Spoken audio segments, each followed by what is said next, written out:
Bonjour, bonsoir, shalom, shalom, chers assoiffés de la vérité.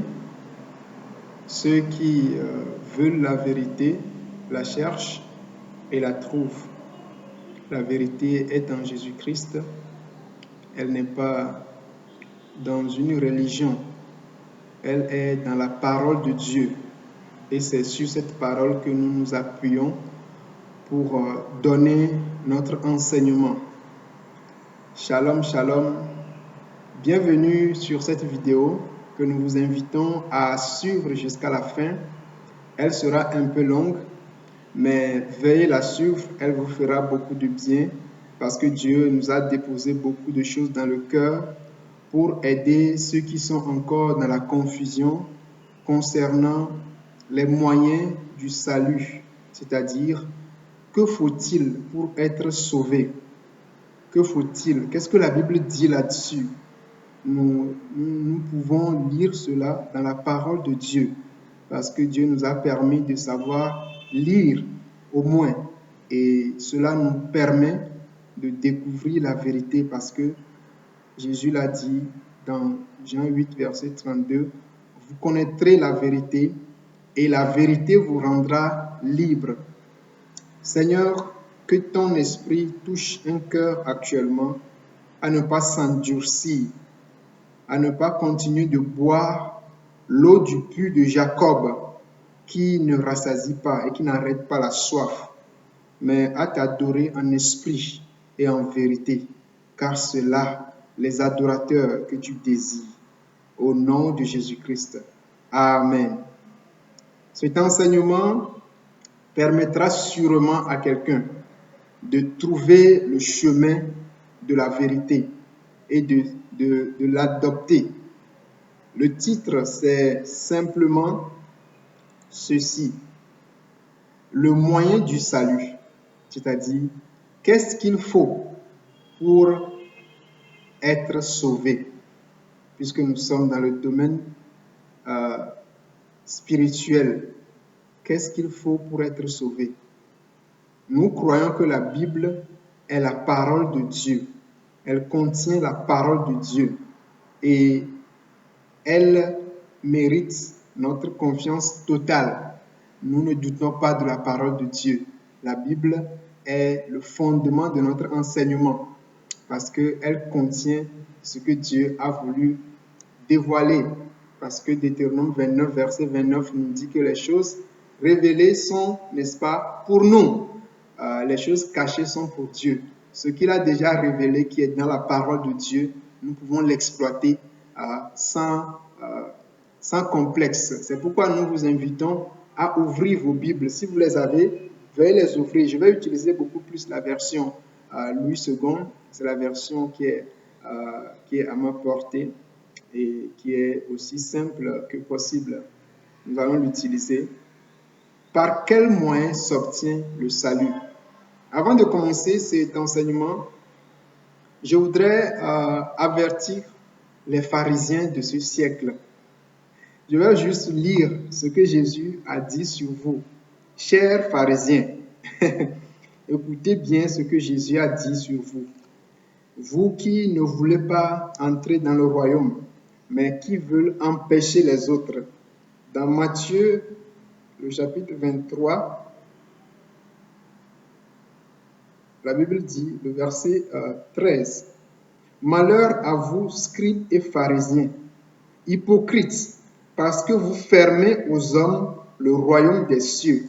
Vous n'y entrez pas vous-même et vous n'y laissez pas entrer ceux qui veulent entrer. » Amen. Matthieu 23, verset 13.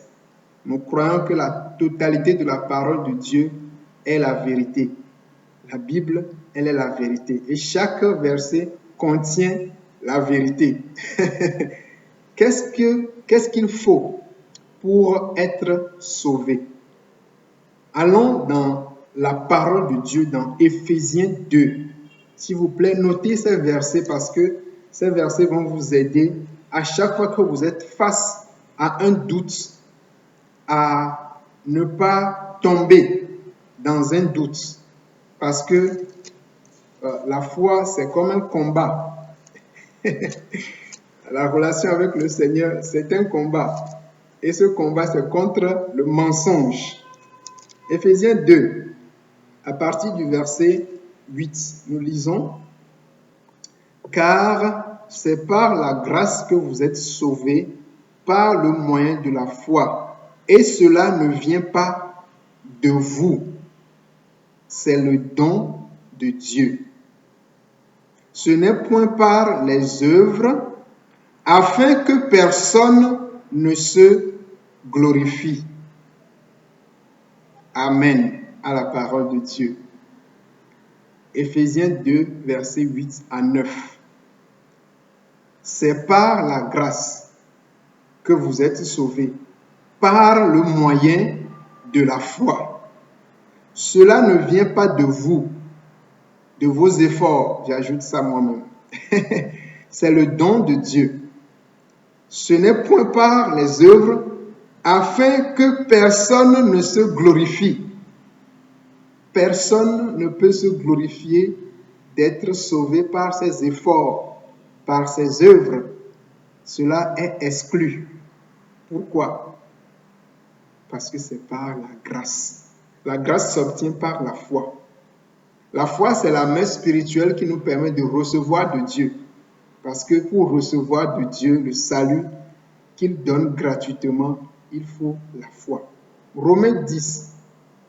Romains 10. Ce sont des paroles que j'aime beaucoup.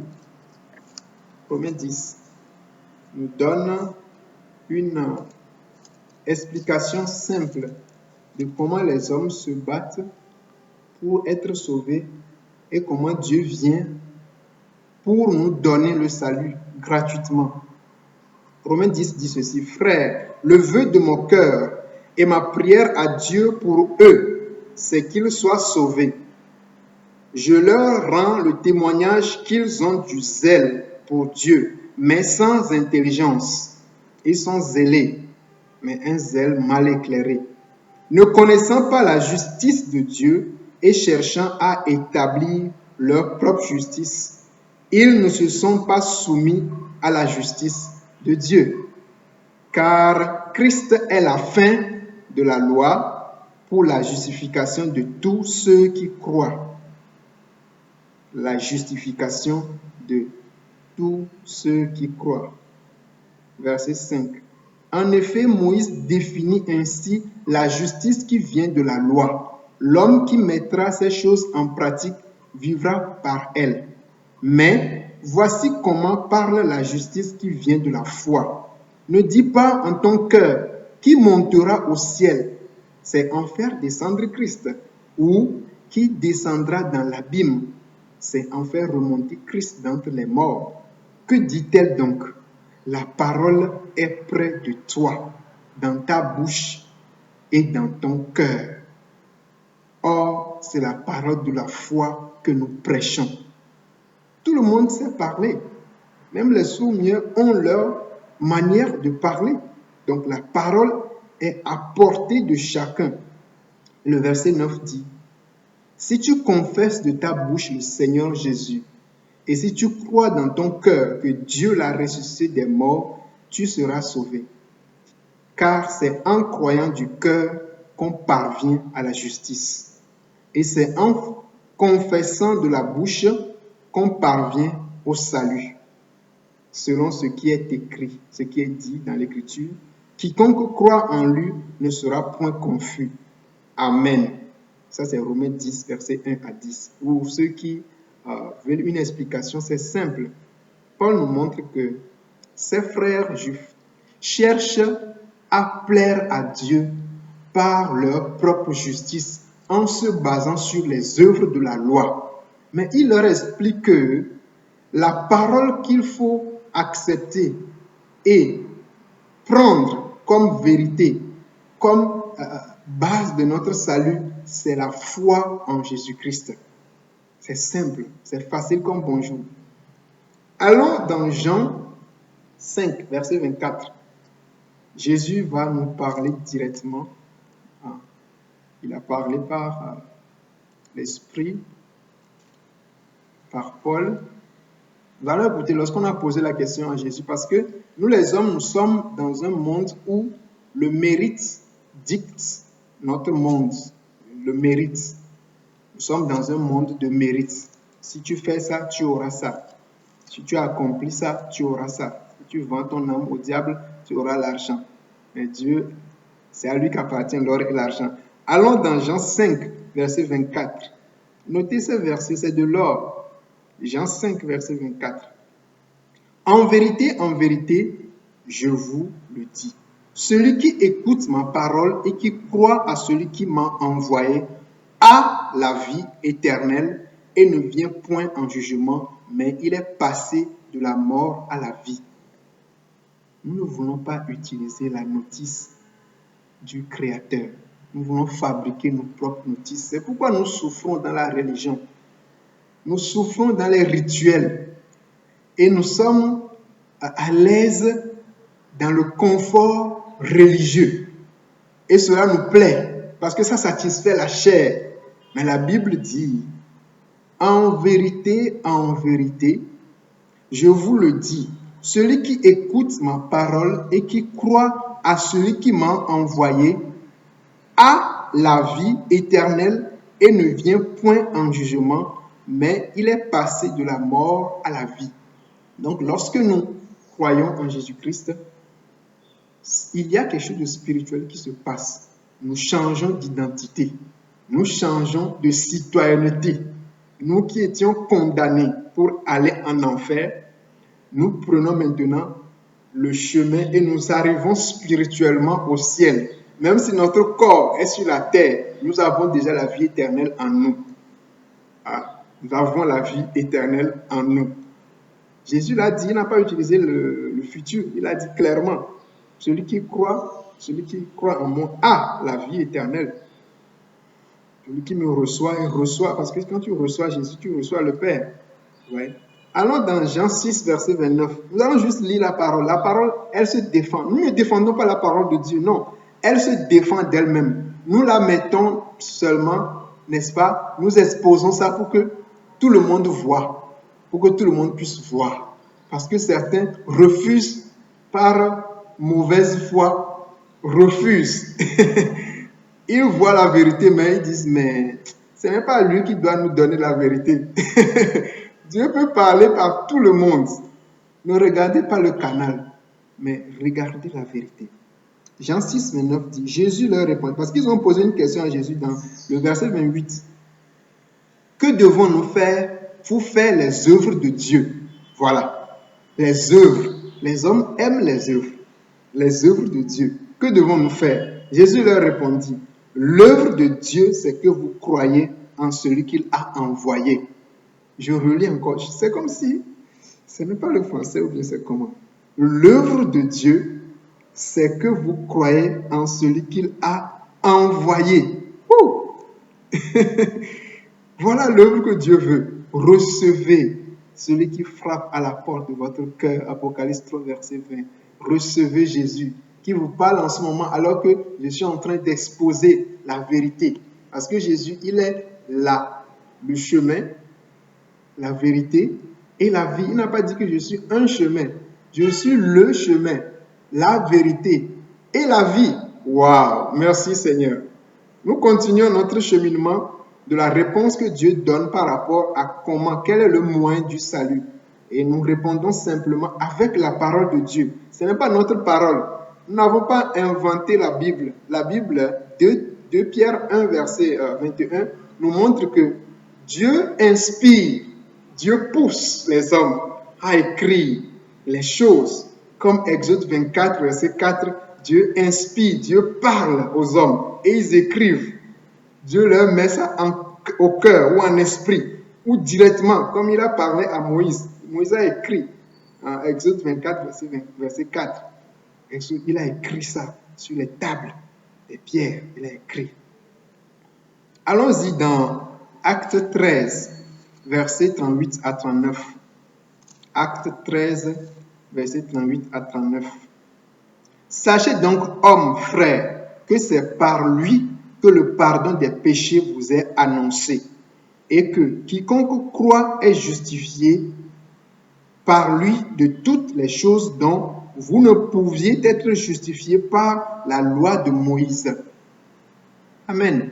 C'est par la foi en Jésus-Christ. C'est par la foi en Jésus-Christ. Les gens vont se demander, mais c'est quoi la foi? C'est quoi la foi? Nous allons revenir sur la définition de la foi tout à l'heure, mais allons dans le dernier verset qui donne l'explication. 1 Jean 5, verset 13. Nous pouvons même partir du verset 11. La Bible est tellement intéressante. J'aime beaucoup la parole de Dieu parce qu'elle nous permet de ne pas être dans la confusion. C'est pourquoi le psalmiste dit dans Psaume 119, Psaume 119, le verset 105, « Ta parole est une lumière sur mon pas. Ta parole, c'est une lampe sur mon sentier. Ta parole, ta parole. » Alléluia. 1 Jean 5, verset 11.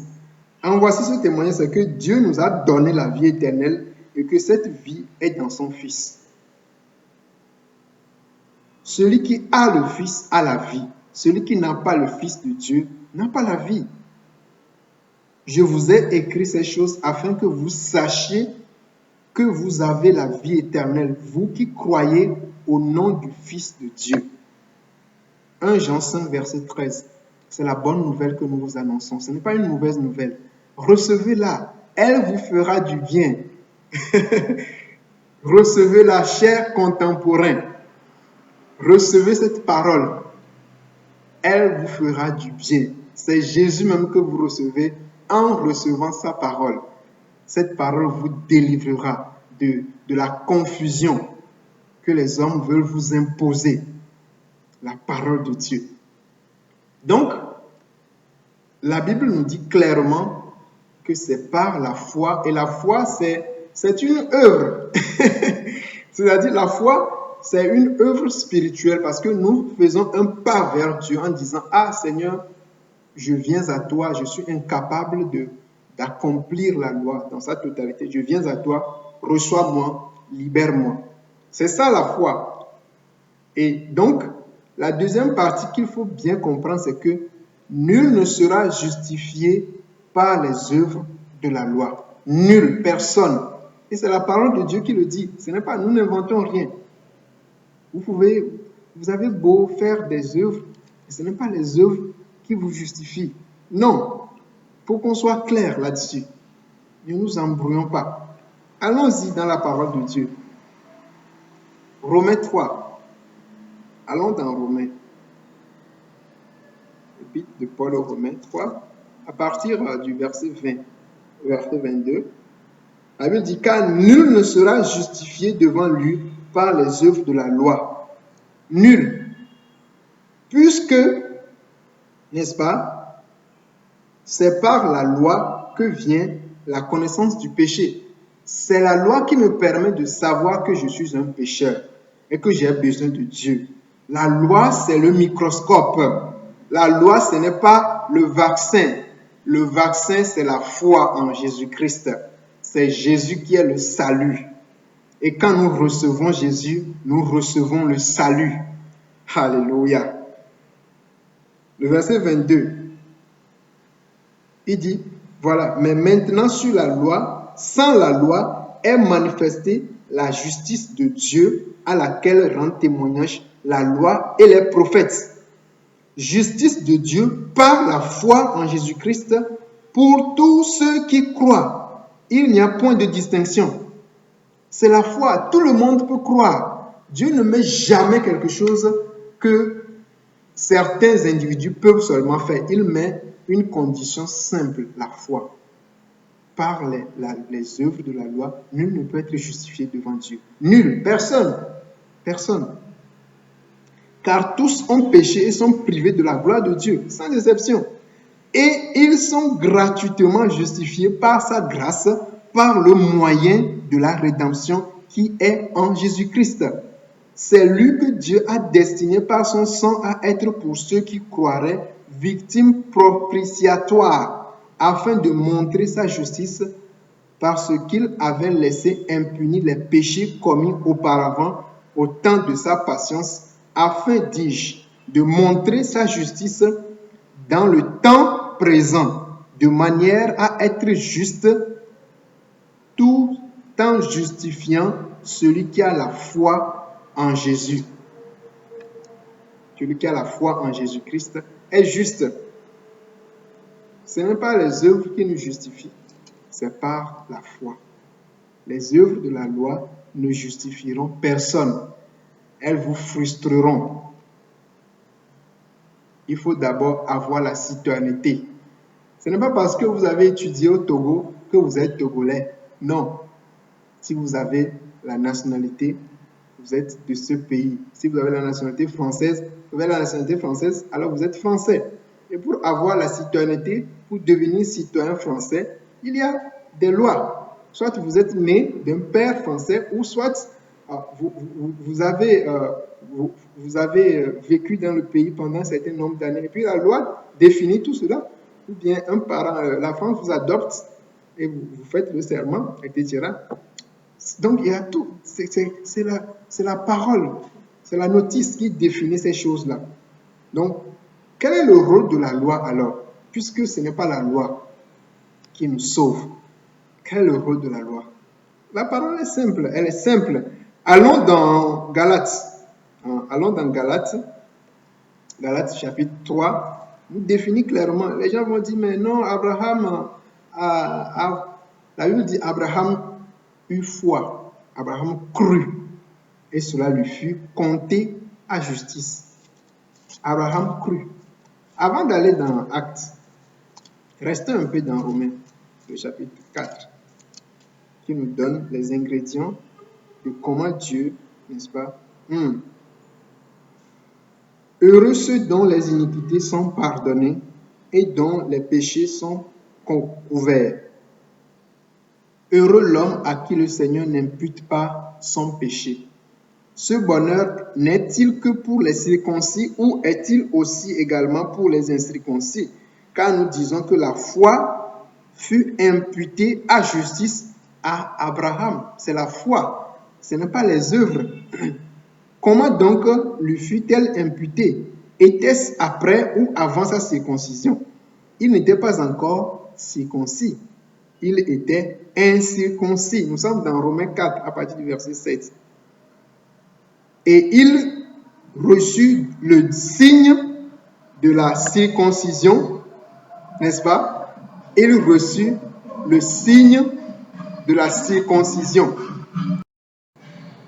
Abraham a reçu le signe de la circoncision, n'est-ce pas? Nous continuons. Il y a eu un bruit tout à l'heure qui nous a interrompu. Nous continuons notre